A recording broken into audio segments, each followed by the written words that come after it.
Bonjour à tous.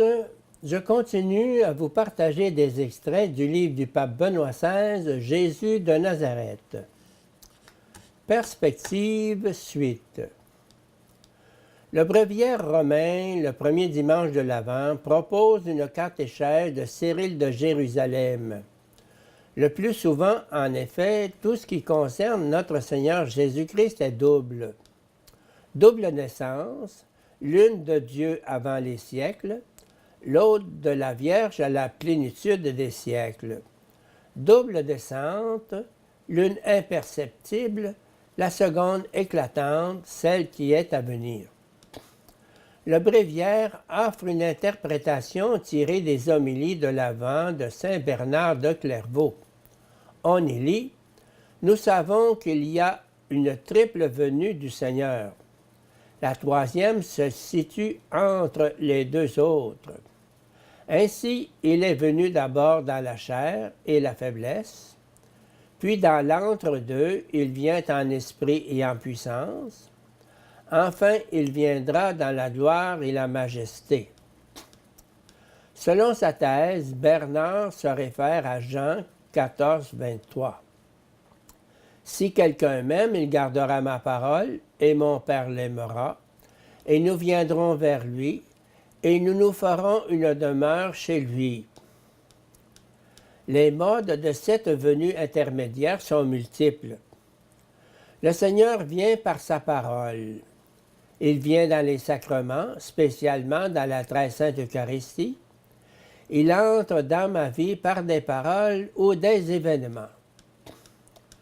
Pouvons-nous donc prier pour la venue de Jésus? Pouvons-nous dire avec sincérité, « Maranatha, viens Seigneur Jésus » ? Oui, nous le pouvons.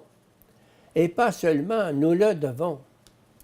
Demandons des anticipations de sa présence rénovatrice du monde.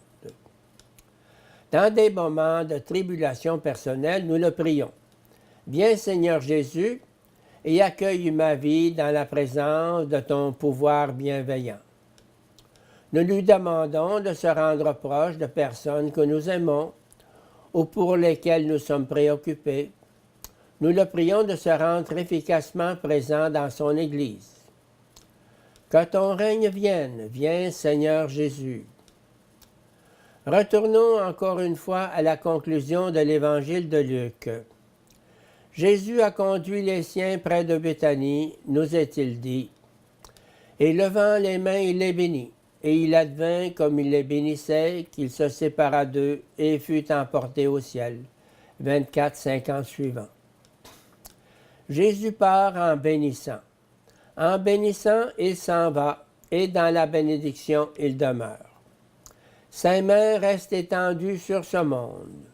Les mains du Christ qui bénissent sont comme un toit qui nous protège.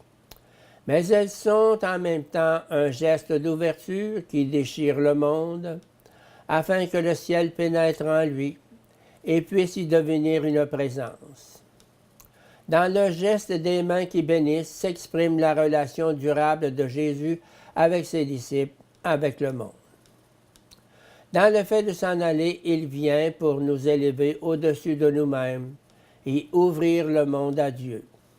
Pour cela, les disciples ont pu se réjouir quand de Béthanie, ils sont retournés chez eux.